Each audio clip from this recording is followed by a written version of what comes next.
سر اسحاق پچھلے 6 روز سے یونیورسٹی سے غیر حاضر تھے اور ایسا پہلی بار ہوا تھا کہ وہ یوں مستقل منظر سے غائب تھے۔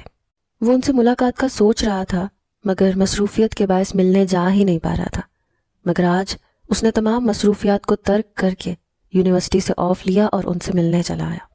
وہ اس وقت ڈرائنگ روم میں بیٹھا ان کا انتظار کر رہا تھا۔ جیسے ہی وہ اندر آئے تو ازمیر احتراماً اپنی جگہ سے کھڑا ہوتا ان سے ملنے لگا۔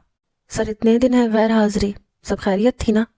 میں نہ رہ سکا تو آج خود آپ سے ملنے چلا آیا کیونکہ آپ کا نمبر بھی مسلسل بن جا رہا تھا۔ آپ جانتے ہیں نا آپ کی غیر حاضری مجھے پریشان کر دیتی ہے۔ بس بیٹے طبیعت کچھ ٹھیک نہیں تھی، موبائل تو ہانیہ نے بند کر دیا تھا کہ بالکل بھی نہیں دیکھنا، آرام کر کر کے میں تو تھک گیا ہوں۔ اپنی بیٹی کا تذکرہ کرتے سر اسحاق کے لہجے میں محبت کی شیرنی گھل چکی تھی۔ سر آپ مجھے بیٹا کہتے ہیں اور اطلاع تک نہیں دی، جانتے ہیں نا آپ کا کیا مقام ہے میری زندگی میں۔ بس یار میں نے سوچا تمہیں کیا پریشان کرنا، تم خود بھی تو مصروف رہتے ہو۔ آپ سے بڑھ کر تو مصروفیت نہیں ہے نا سر، وہ ان کے ہاتھ عقیدت سے تھام کر بولا تو وہ پرشفیق مسکرائے تھے۔ ازمیر ان سے بیٹھا باتیں کر رہا تھا جب ان کی بیٹی ہانیہ کمرے میں بولتی ہوئی داخل ہوئی۔ بابا دیکھیں آج ان بچوں نے مجھے پھر سے ہرا دیا ہے۔ منہ بسورتے ہوئے وہ ازمیر کے ماتھے پر بل لے آئی۔ اسے سر کی بیٹی ایک آنکھ نہیں بھاتی تھی۔ BSc کے پیپرز دینے کے بعد بھی اس میں بچپنا کوٹ کوٹ کر بھرا ہوا تھا۔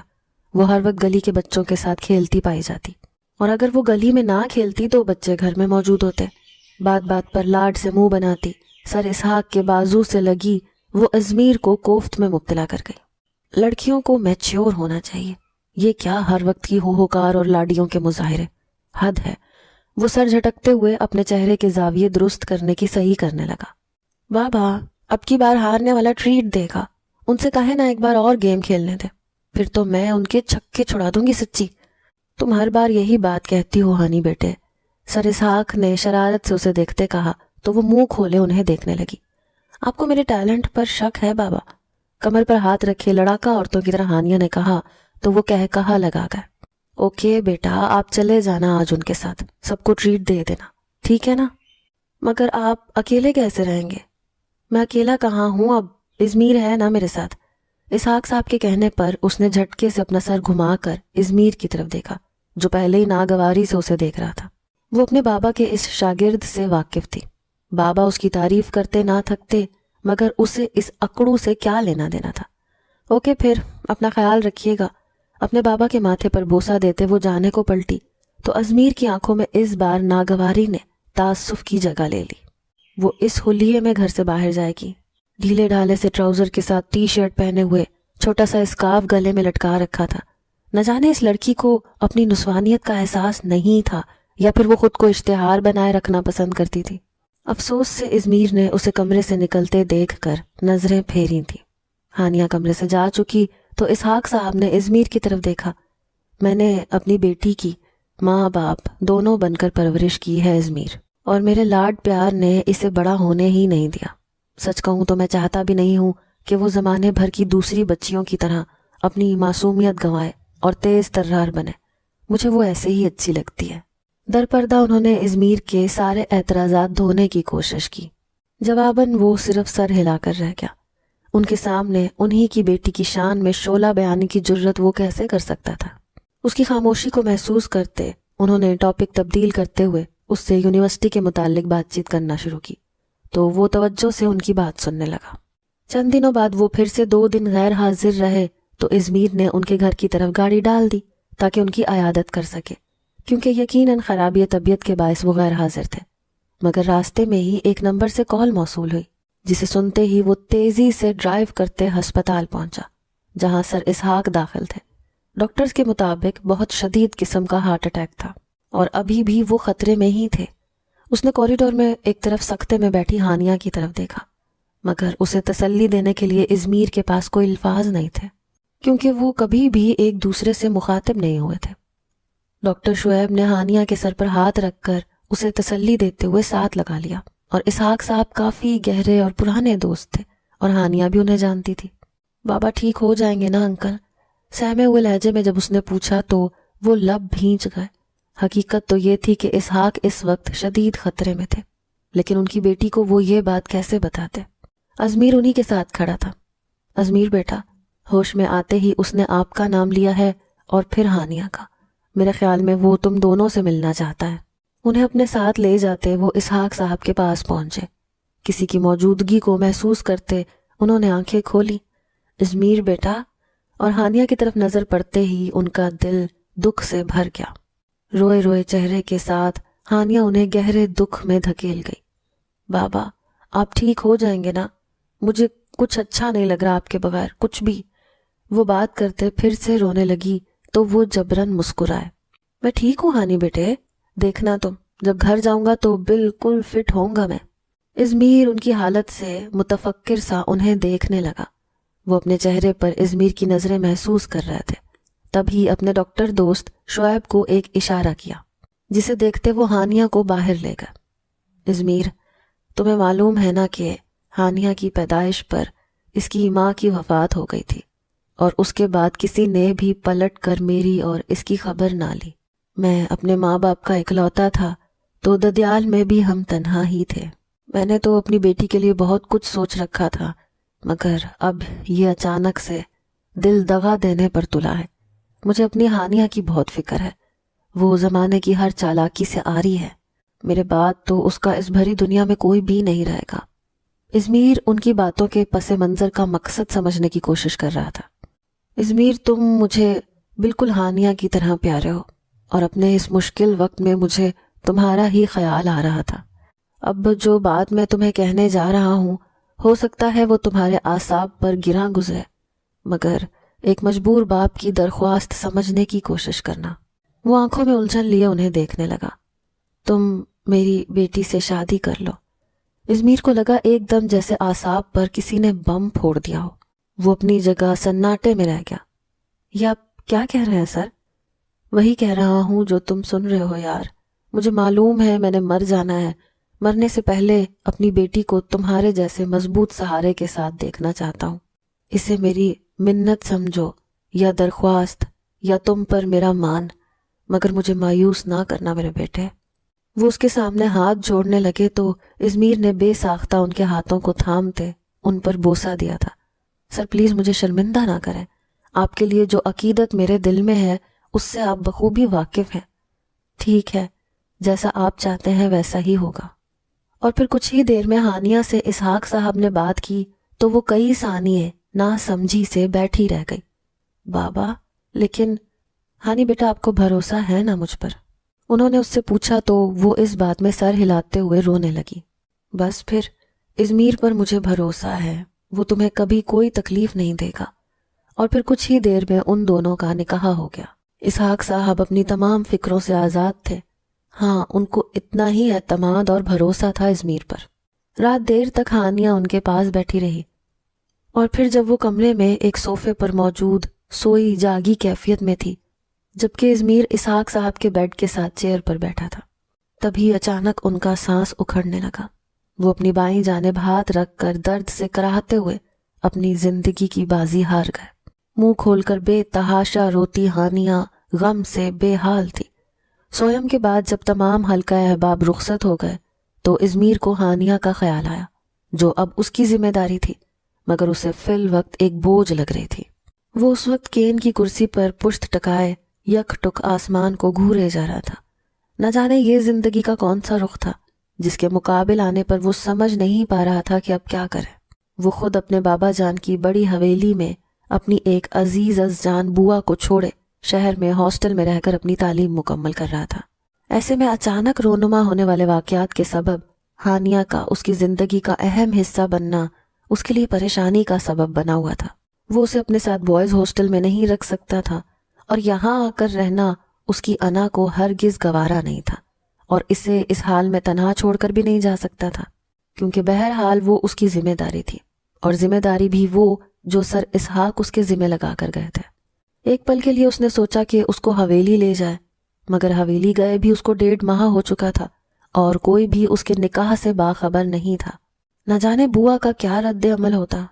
پہلے وہ ہر ویکنڈ پر چکر لگا لیا کرتا تھا، مگر اب زندگی اس قدر مصروف ہو گئی تھی کہ بوا کی ناراضگی کا الگ احساس ہو رہا تھا۔ پھر ایک فیصلہ کرتے وہ اپنی جگہ سے اٹھا اور اندر کی جانب قدم بڑھائے۔ ہر جگہ ہانیہ کو دیکھنے پر بھی جب وہ نہ ملی تو وہ ایک دم حواس باختہ ہوتے سر اسحاق کے کمرے میں آیا کہ شاید وہ وہاں ہو، اور اس کی توقع کے مطابق وہ اپنے بابا کی تصویر کو سینے سے چپکائے کراؤن سے ٹیک لگائے لگائے ہی سو چکی تھی۔ وہ کئی پل اسے دیکھتا رہا، چہرے پر آنسوؤں کے مٹے مٹے نشانات تھے، اور سانسوں کے بیچ ہی کہیں کہیں سسکی کو محسوس کرتے وہ لب بھینچ گیا۔ ہانیہ کا نقصان بہت بڑا تھا۔ اس نے ہاتھ بڑھاتے اس کے چہرے پر آئے بالوں کو ہٹایا اور آنسوؤں کو صاف کرنے لگا۔ جب وہ ہڑبڑاتے ہوئے اٹھی اور ہراساں نظروں سے اسے دیکھنے لگی، اٹھ گئی ہو تو چلو میرے ساتھ۔ واپس اپنے خول میں بند ہوتے اس نے ہانیہ کے ہونک چہرے سے کوفت محسوس کرتے ہوئے کہا، جو نیچے منہ کیے سر ہلانے لگی۔ گاڑی کا دروازہ کھول کر وہ جیسے ہی بیٹھی تو اس کا حلیہ دیکھتے ازمیر نے دانت پر دانت جمائے اسے گھورا۔ چادر لے کر اچھی طرح اوڑھو، منہ اٹھا کر آ گئی ہو۔ اپنے لہجے کو حد المقدور نارمل رکھتے اس نے کہا تو وہ حیرت سے اسے دیکھتی واپس اندر چلی گئی۔ اب کیا میں منہ کو اندر رکھ کے آتی؟ منہ اٹھا کر آ گئی ہو۔ منہ ٹیڑھا کر کے اس کی نقل کرتے ہوئے وہ بولتی، وہ چادر سے الجھتی گاڑی کی طرف آئی۔ صد شکر کہ اس کے نادر الفاظ ازمیر کی سماعت سے محفوظ رہے تھے۔ سارا راستہ ان دونوں کے بیچ بات نہیں ہوئی۔ ازمیر کے چہرے پر چھائے کرخت تاثرات کو دیکھتے ہانیہ کی بھی ہمت نہیں ہوئی کہ کوئی بات کر سکے۔ بابا کے سمجھانے پر ازمیر ہی اب اس کا سب کچھ تھا، لیکن شاید ازمیر کے لیے وہ بہترین شریک حیات کے خاکے پر پوری نہیں اترتی تھی۔ مجھے پیاس لگی ہے۔ اس کی آواز پر ازمیر نے پانی کی بوتل اس کی طرف بڑھائی، جس کو لیتے وہ گھٹا گھٹ پانی پینے لگی۔ ازمیر نے ناگواری سے اس کی طرف دیکھا، جس کے ہونٹوں کے کناروں سے پانی کی بوندیں بہہ رہی تھیں۔ نیند آ رہی ہے مجھے۔ چند منٹ بعد وہ پھر سے بولی تو شدید تیش سے ازمیر نے اس کی طرف دیکھا۔ اگر میں سو جاؤں تو مجھے اٹھانا نہیں ہے، اوکے؟ مگر وہ اس کی نظروں سے بنا خائف ہوئے دھمکی لگاتی بولی تو اپنے غصے کو دباتے ازمیر نے اپنی توجہ ڈرائیونگ کی طرف مبذول کی۔ جیسے ہی وہ حویلی پہنچے تو بوا ان سے ملنے کو گیٹ پر چلی آئی۔ شکر ہے تمہیں یاد تو آئی، مجھے تو لگا تھا کہ بھول بھال گئے ہوگے کہ ایک عدد بوا بھی ہے تمہاری جو راہ تکتی ہے۔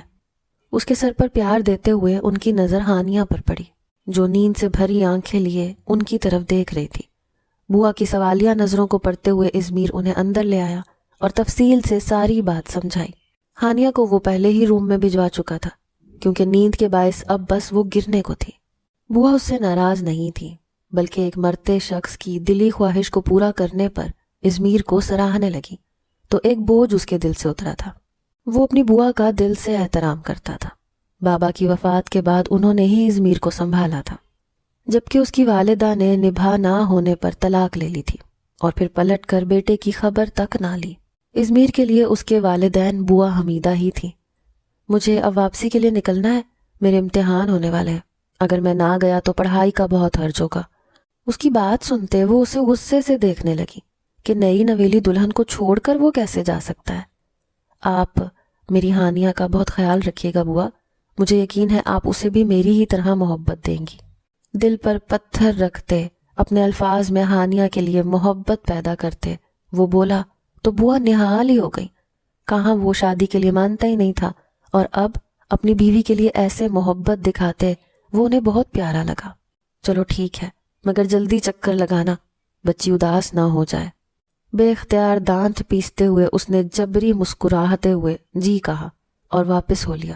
بوا کے ساتھ ہانیہ کا رویہ شروعات میں ذرا ہچکچاہٹ بھرا تھا، مگر ان کے مشفقانہ انداز محبت سے وہ بے حد مرعوب ہوئی۔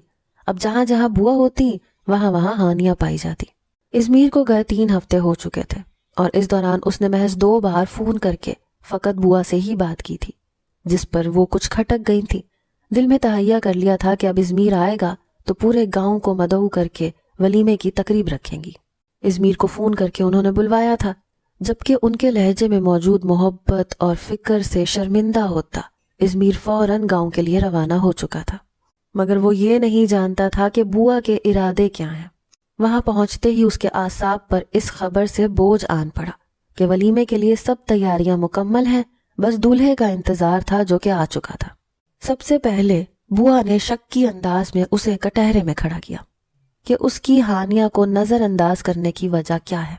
کیا وہ خوش نہیں ہے یا ہانیہ اسے پسند نہیں ہے؟ تو وہ ایک دم گڑبڑا کر مصنوعی شوخی سے بولا، کمال کرتی ہیں آپ بھی بوا، کوئی اپنی نئی نویلی دلہن کو نظر انداز کر سکتا ہے جس سے وہ ڈھنگ سے پہلے ملا بھی نہ ہو۔ اپنے لہجے میں بےتابی ڈالتے اس نے بوا کے شک کو دور کرنا چاہا تو بوا اسے ٹیڑھی نظروں سے دیکھنے لگی۔ ایسی شک بھری نوکیلی نظروں سے نہ دیکھیں، ہانیہ کو اس کی بھنک بھی پڑی تو آپ جانتی ہی ہیں وہ رو رو کر آسمان سر پر اٹھا لیتی ہے۔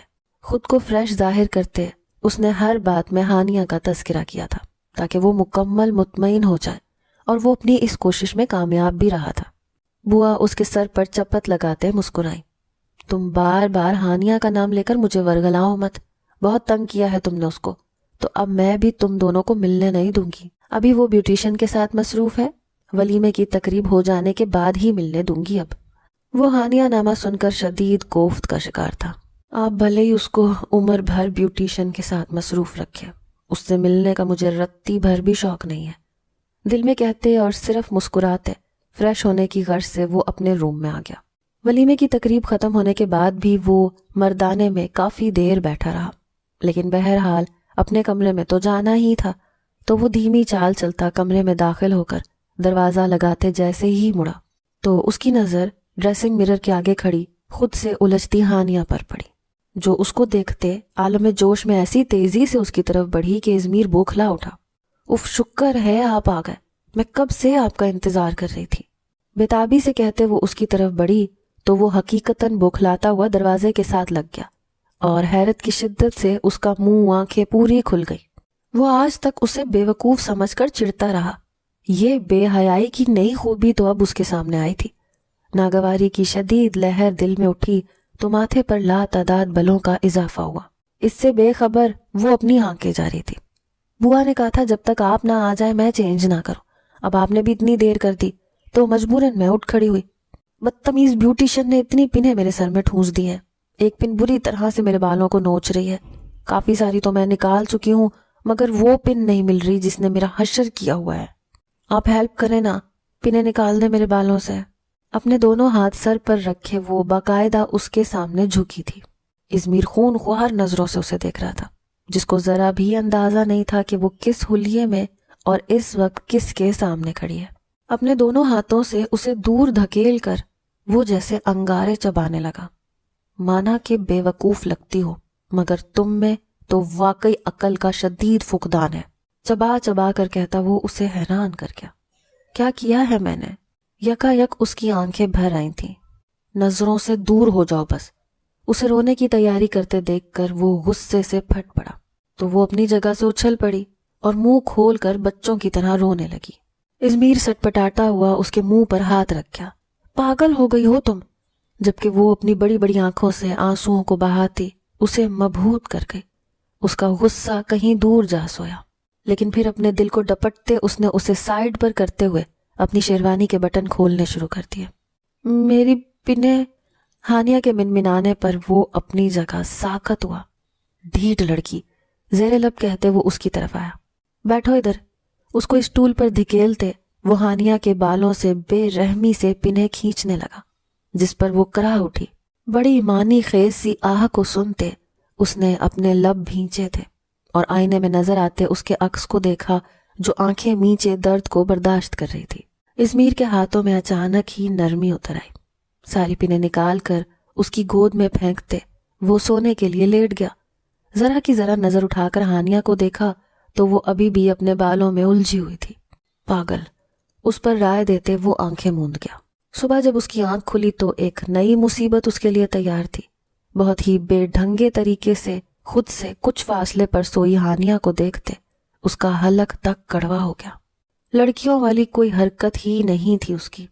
اس کو بازو سے ہلاتے ازمیر نے بیدار کرنا چاہا تاکہ بوا کے آنے سے پہلے وہ باہر چلی جائے، لیکن آنکھیں کھول کر ایک نظر اسے گھورنے کے بعد وہ کروٹ لے کر سو چکی تھی۔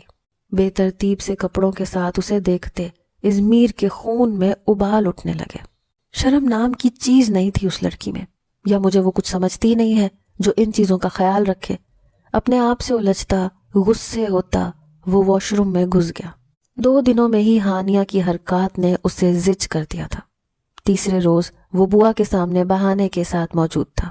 الیکشن کی وجہ سے ایک پیپر ڈیلے ہو گیا تھا بوا، اس لیے واپس جانا پڑے گا وہ پیپر دینے کے لیے۔ اس نے کہا ہی اس قدر ٹھوس انداز میں کہ بوا کچھ کہہ ہی نہ سکی۔ وقت رخصت ہانیہ اس کی طرف بھاگی آئی۔ سنیں جی، آپ کیا مجھ سے خفا ہو کر جا رہے ہیں؟ اس سے پہلے کہ وہ اس کو جھڑکتا اسے بوا آتی دکھائی دی۔ ہانیہ کو رونے کے لیے بالکل تیار دیکھتے اس نے دائیں بائیں ہونٹوں کو پھیلاتے مسکرانے کی کوشش کی۔ اس طرح رو دھو کر مجھے رخصت کرو گی تو وہاں دل نہیں لگے گا میرا۔ اتنا کہہ کر وہ درمیان میں بوا کو مخاطب کرتے ہوئے کہنے لگا، بوا آپ ہی اسے سمجھائیں کہ پیپر دینا ضروری ہے، جلدی واپس آؤں گا میں۔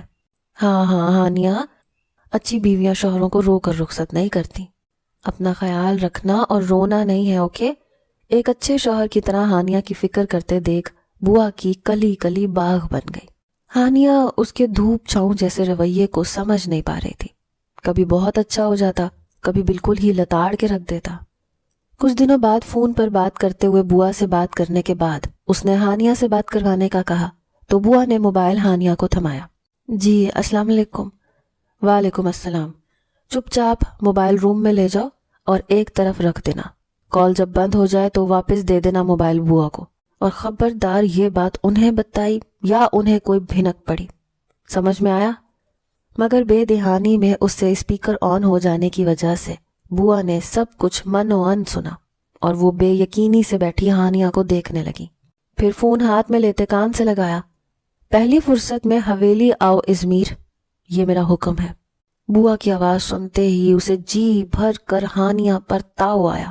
پیپرز کا تو بہانہ تھا، اسی لیے اسی شام وہ بوا کے سامنے تھا جو ساری بات ہانیہ سے پہلے ہی جان چکی تھی۔ مجھے تم سے یہ امید نہیں تھی ازمیر کہ ایک مرے ہوئے انسان سے کیا وعدہ ایفا نہ کر سکے اور اسی کی بیٹی کو تکلیف دے رہے ہو جو اس قدر معصوم ہے کہ اسے میاں بیوی کے رشتوں کے تقاضوں کا بھی علم نہیں ہے۔ کہاں سے ملتا تمہیں ایسا نایاب ہیرا؟